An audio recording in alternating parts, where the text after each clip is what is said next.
तो आदाब, नमस्कार, गुड इवनिंग, सत श्री अकाल। एक बार फिर आप तमाम लोगों का स्वागत है क्राइम तक की कहानी के इस एपिसोड में। उम्मीद है पूरी फैमिली अच्छी होगी, अपना ख्याल रख रही होगी। टेक्नोलॉजी, सोशल मीडिया, ये वो दौर है जिसमें कब कहाँ लाइफ पे क्या हो जाए कुछ कहना भी मुश्किल है, बताना भी मुश्किल है, समझना भी मुश्किल है।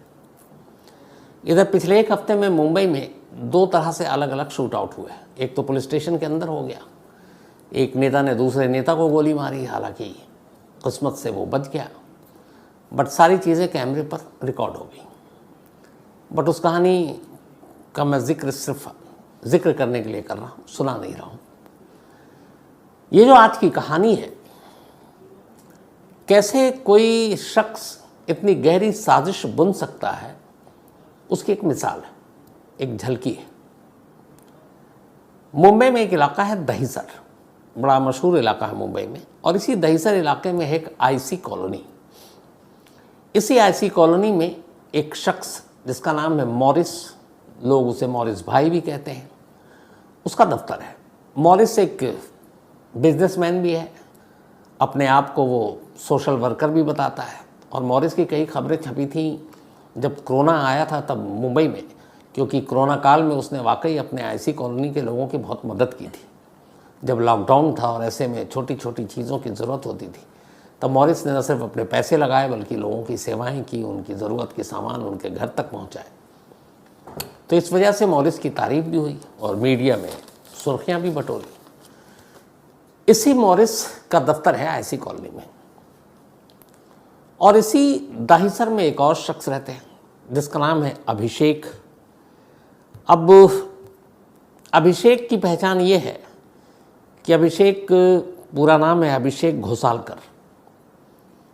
अभिषेक घोसालकर इसी दहीसर और उसके इलाके में कभी काउंसलर रहे, पार्षद, बीएमसी का जो चुनाव होता है, बॉम्बे म्युनिसिपल कॉरपोरेशन।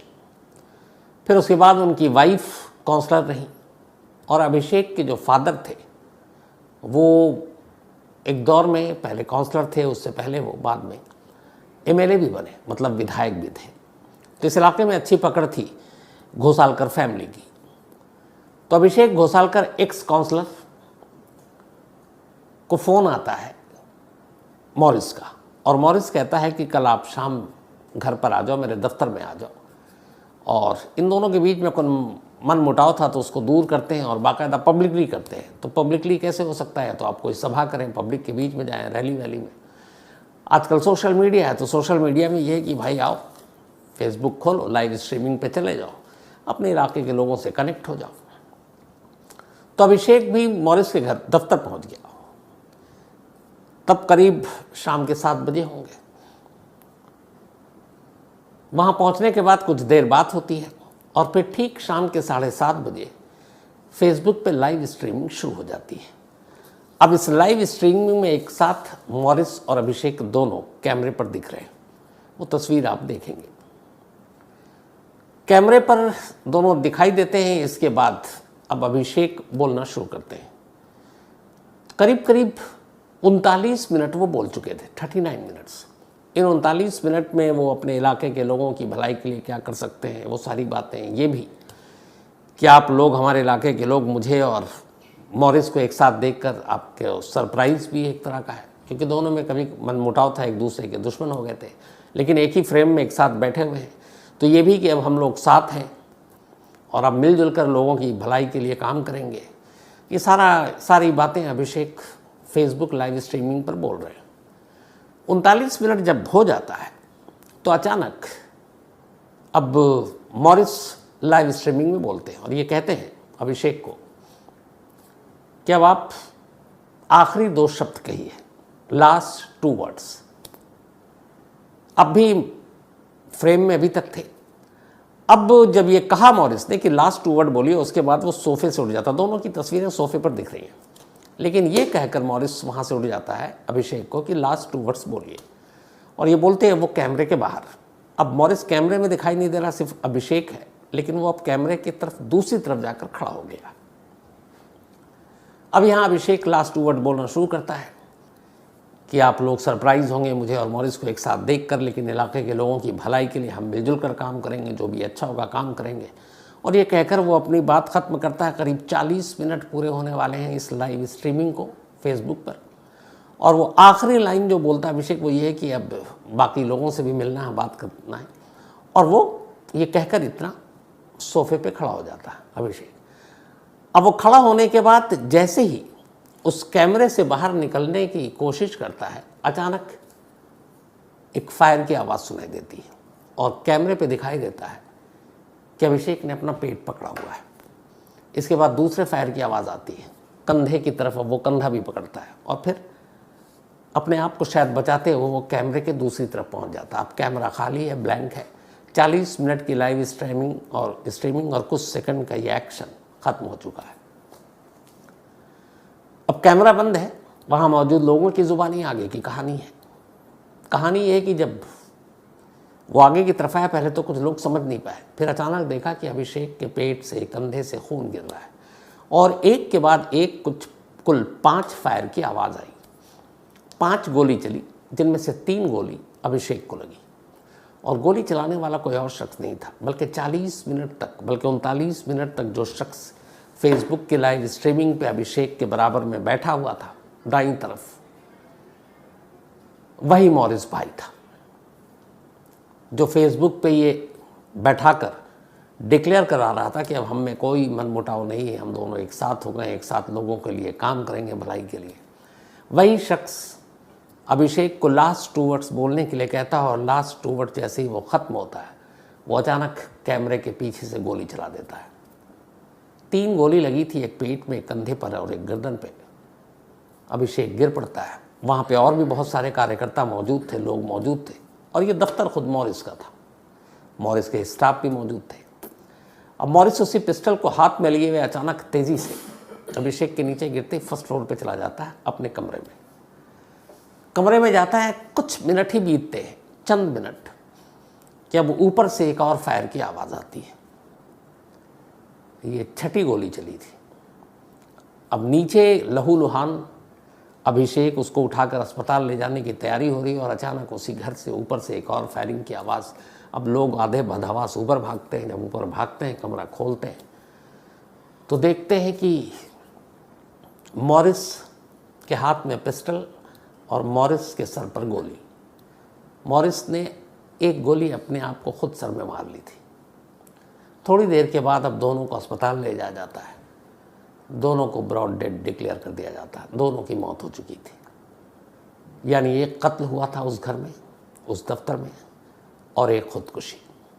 इस दुनिया में साजिश या प्लान करके वैसे बहुत सारे लोगों के कत्ल हुए, उन्हें मारा गया, और ऐसे ही तमाम लोगों के कत्ल को जोड़कर एक साथ एक जगह द असैसिनेटेड वंस, इस नाम से कुकू एफएम के ऑडियो बुक लर्निंग ऐप पर पूरी स्टोरी है, जिसे आप सुन सकते हैं, the assassinated once.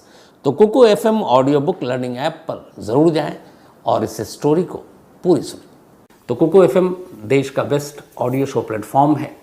Kuku FM हर महीने 4200 घंटे के कंटेंट्स के साथ सामने आता है और इस पर 10,000 से ज़्यादा ऑडियो बुक हैं, जिसे आप कभी भी, कहीं भी, किसी भी ज़ुबान में सुन सकते हैं, ख़ासतौर पर हिंदी में। इसमें biography, business, crime, entertainment, politics, तमाम बुक हैं। और क्राइम तक फैमिली के लिए ख़ास ऑफ़र है कुकू एफएम ऐप की तरफ से, और वो ऑफ़र है इस बार 50% डिस्काउंट। तो यानी आप पहले महीने के लिए सिर्फ 49 रुपीज़ में सब्सक्रिप्शन हासिल कर सकते हैं और 10,000 से भी ज़्यादा जो ऑडियो बुक का ख़जाना है, जहाँ चाहें जब चाहें सुन सकते हैं। और डिस्क्रिप्शन में लिंक है, तो लिंक में जाएं और क्राइम तक फैमिली के लिए क्राइम 50 कूपन कोड है, उसका इस्तेमाल करें और 50% डिस्काउंट पाएँ। 99 रुपीज़ का सब्सक्रिप्शन पहले मंथ के लिए, सिर्फ 49 रुपीज़ में। अब यहाँ तक की कहानी, कैमरे पे गोली, ये तो सारी चीज़ें हैं, लेकिन ऐसी क्या बात थी कि 2 लोग जो जिनके बीच में दुश्मनी थी, वो अचानक दोस्ती करते हैं, फेसबुक पे लाइव एक साथ बैठते हैं, और जब लाइव ख़त्म हो जाता है, आखिरी 2 शब्द बोल दिया जाता है, तब वही मॉरिस उठकर अभिषेक को, एक्स जो काउंसलर है, उसको गोली मारता है। तो इसकी कहानी थोड़ी पुरानी है, पहले चलना पड़ेगा। बात 2014 की है। तब अभिषेक काउंसलर हुआ करता था, बाद में उसकी वाइफ काउंसलर, पिता एमएलए रहे ही शिवसेना से, उद्धव ठाकरे गुट से, क्योंकि आजकल दो गुट है, एक शिंदे गुट है, एक उद्धव ठाकरे है। तो ये उद्धव ठाकरे वाली शिवसेना से अभिषेक और उनके पिता का संबंध रहा है। इसी इलाके में मॉरिस रहा करता है, आईसी कॉलोनी में, जिस इलाके के पार्षद या विधायक अभिषेक या उसके पिता है। बिजनेस किया करता था मॉरिस। धीरे धीरे उसकी अभिषेक से दोस्ती हुई, क्योंकि उसका लोकल पार्षद था, दोनों लगभग हम उम्र भी थे। दोस्ती हुई, उसके साथ उठना बैठना शुरू हुआ। फिर शायद उसे लगा कि राजनीति में बहुत सारी अच्छी चीज़ें हैं, पावर है, पैसा है। तो मॉरिस ने भी तय कर लिया कि वो भी पॉलिटिक्स में जाएगा। अब धीरे धीरे वो पॉलिटिक्स के जाने की तरफ अपना कदम बढ़ाता है। अब पॉलिटिक्स में जाने के लिए पहले आपको कुछ सोशल वर्क करना पड़ता है, लोगों के बीच जाना पड़ता है। मॉरिस ने ये काम शुरू कर दिया। इसी दौरान में मॉरिस की एक महिला से दोस्ती होती है। महिला अच्छे खासे पैसे वाली थी। इस महिला के साथ जो दोस्ती हुई, ये बात अभिषेक को भी पता था, क्योंकि तब मॉरिस और अभिषेक दोस्त हुआ करते थे। सब कुछ सही चल रहा था। पर एक रोज़ अचानक महिला ने मॉरिस के खिलाफ रेप का इल्ज़ाम लगा दिया और पुलिस स्टेशन पहुंच गए उसके खिलाफ रिपोर्ट लिखाने। उसने रिपोर्ट में न सिर्फ रेप का इल्ज़ाम लगाया, बल्कि मॉरिस के ऊपर 80 लाख रुपए उसके हड़पने का भी इल्ज़ाम लगा दिया। अब रेप का मामला, हालांकि ये भी पुलिस जानती थी कि ये लोग बहुत पुराने दोस्त हैं, एक साथ आना जाना था, रहना था। दूसरा कि हो सकता है कुछ गलतफहमी हो। तो पुलिस ने मुकदमा तो दर्ज कर लिया, कार्रवाई कुछ नहीं की। अब वो महिला इधर लगातार थाने के चक्कर काटती रही। फिर चूंकि उसके इलाके का नेता अभिषेक, और अभिषेक को भी वो महिला जानती थी, अभिषेक मॉरिस का दोस्त। अब उस महिला ने अभिषेक को पकड़ा और कहा कि ऐसे ऐसे मामला है, अगर आप पुलिस से कहोगे, आप तो पॉलिटिशियन हो, तो उसके खिलाफ एक्शन होगा। अभिषेक ने सिफारिश कर दी। अब जब सिफारिश की तो पुलिस जो है मॉरिस के पीछे पड़ गई, और मॉरिस को ये बात बड़ी बुरी लगी। उसे लगा कि यार ये मेरा दोस्त है और ये मुझे झूठे मामले में, क्योंकि उसका दावा था कि मैंने कोई रेप नहीं किया है, ये उसकी पुरानी दोस्त उसे फंसा रही है और अभिषेक उसे उकसा रहा है और पुलिस वालों को मेरे पीछे लगा रहा है। तो यहीं से इन दोनों के बीच दोस्ती के बाद इस दुश्मनी की बुनियाद पड़ी। अब अभिषेक की सिफारिश के बाद पुलिस मॉरिस के पीछे पड़ गई। मॉरिस को पता था कि वो अरेस्ट हो जाएगा, तो मॉरिस बड़ी खामोशी से चुपचाप एक रोज़ लॉस एंजलिस अमेरिका चला जाता है, कैलिफोर्निया की राजधानी। तो वो अमेरिका पहुंच गया, लॉस एंजलिस। इधर अभिषेक को ये बात पता थी, पुलिस को भी पता चला। पुलिस ने लुकआउट नोटिस जारी कर दिया और इंटरपोल के थ्रू कि भाई हमारे यहाँ वांटेड है रेप के केसेस में, रेप का जो केस है उसके ऊपर। तब लुकआउट नोटिस है, लेकिन वो अपना पहुंच गया वहाँ। कुछ महीने रहा, उसे लगा कि अब मामला ठंडा हो गया होगा। जून 2022 में मॉरिस वापस देश लौटता है, मुंबई। जैसे वो मुंबई एयरपोर्ट पहुंचता है, इत्तेफाक से मुंबई पुलिस को इसकी जानकारी मिल जाती है। मुंबई पुलिस की एक टीम एयरपोर्ट पहुंचती है और मॉरिस को एयरपोर्ट पर ही गिरफ्तार कर लेती है। गिरफ्तार करने के बाद उसे थाने लाती है, फिर कोर्ट में पेश करती है, फिर वो जेल चला जाता है। मॉरिस को अब यहाँ भी लगता है कि उसके लौटने और एयरपोर्ट पर कौन सी फ़्लाइट से आना है, इसकी जानकारी भी अभिषेक ने पुलिस को दी है। दुश्मनी और गहरी हो गई। अब वो जेल जाता है, जेल में रहता है और ये सोचता रहता है कि मुझे बदला लेना है, बदला लेना है, बदला लेना है। करीब 3 महीने पहले मॉरिस जमानत पर अब बाहर आ जाता है। बाहर आने के बाद उसका यही था कि उसे बदला लेना है। जो मॉरिस की वाइफ है, उसने पुलिस को स्टेटमेंट दिया इस इंसिडेंट के बाद, वो यही कि वो बार बार यही कहता था कि मेरी ज़िंदगी अभिषेक ने बर्बाद कर दी, मुझे झूठे रेप में केस में भी उसी ने फंसाया, मेरे पीछे पुलिस उसी ने लगाई, मुझे उसी की वजह से जेल जाना पड़ा। क्योंकि उसे शायद पता था कि मैं भी इसी इलाके से बीएमसी का इलेक्शन लड़ने की तैयारी कर रहा हूँ और वो नहीं चाहता था कि उसके खिलाफ कोई और चुनाव लड़े। तो इसलिए ये सारी साजिश बुनी। ये मॉरिस की सोच थी। अब वो बाहर आया, अब उसे अभिषेक से बदला लेना है, क्या करे। अब उसने साजिश बुननी शुरू की। सबसे पहले उसने कहा कि अभिषेक के करीब जाने के लिए अब ज़रूरी है कि अभिषेक से वापस दोस्ती की जाए। उसने अभिषेक से अपने कॉमन फ्रेंड के ज़रिए मैसेज भिजवाया, फिर बातचीत की। उसने कहा जो हुआ सो हुआ, ज़िंदगी बड़ी है तो हम पुराने सारे गिले शिकवे दूर करते हैं और एक नई ज़िंदगी शुरू करते हैं। मैं भी तुम्हारी पॉलिटिक्स में मदद करूँगा, तुम भी मेरी मदद करना। अभिषेक को भी लगा कि अब ठीक है, पुरानी बातें हो गई, चलो हटाओ। तो अभिषेक भी अब उससे नॉर्मल बातें करने लगा। इसी बातचीत के दौरान फिर उसने कहा कि बीएमसी का चुनाव है, उससे पहले चलो इलाके के लोगों के लिए काम करते हैं। और इलाके के लोगों को ज़्यादातर को ये पता है कि हम दोनों के बीच के रिश्ते ठीक नहीं हैं, तो एक फेसबुक लाइव करते हैं और उस फेसबुक लाइव के ज़रिए लोगों को बताते हैं कि अब हम दोनों दोस्त हैं और हम दोनों मिलकर ये जो कॉलोनी है, आईसी कॉलोनी दाहिसर में, वहाँ की भलाई के लिए काम करेंगे। अभिषेक को लगा इससे अच्छी बात क्या होगी। उसने कहा लेकिन ये लाइव स्ट्रीमिंग जो है मेरे दफ्तर से होगी, और उसका दफ्तर इसी आईसी कॉलोनी में था। अभिषेक को लगा कि इसमें क्या इशू है। तो अभिषेक अपने कुछ समर्थक कार्यकर्ताओं के साथ 8 फरवरी की शाम 7 बजे पहुंच जाता है मॉरिस के दफ्तर में, और वहाँ करीब 40 मिनट तक लाइव करता है। 7:30 पर फेसबुक पे लाइव स्ट्रीमिंग शुरू हुई। 8:10 पर जैसे ही ख़त्म हुई, उसने आखिरी 2 शब्द कहे। अचानक मॉरिस उठता है और गोली चला देता है। इसके बाद ऊपर अपने कमरे में जाता है और ख़ुद को गोली मार लेता है। इस तरीके से मॉरिस ने अपना बदला ले लिया। अब खुदकुशी क्यों की खुद उसने? तो अभी तक पुलिस का यही कहना है कि उसे शायद लगा कि वो पकड़ा जाएगा, उसके बाद उसकी ज़िंदगी जेल में कटेगी, जेल जाना नहीं चाहता है, तो उसने अपने आप को भी मार लिया। अब यहाँ तक तो केस ख़त्म।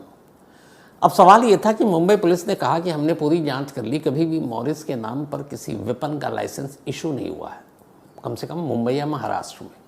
मतलब उसको हथियार का लाइसेंस नहीं दिया गया, तो फिर किस गन से उसने गोली चलाई? अब इसे पता चला कि कुछ वक्त पहले ही मॉरिस ने अपने लिए एक सिक्योरिटी गार्ड रखा था, हथियारबंद। तो उस दिन गार्ड उसके साथ था और उसने उसी गार्ड के गन को हाथ में लेकर उसी से गोली चलाई और फिर उसी गन से खुद को मारा। तो इस पहलू पर भी क्राइम ब्रांच की जांच करेगी, क्योंकि मुंबई पुलिस से लेकर के सब क्राइम ब्रांच को दे दिया गया है। तो अब छानबीन जारी है।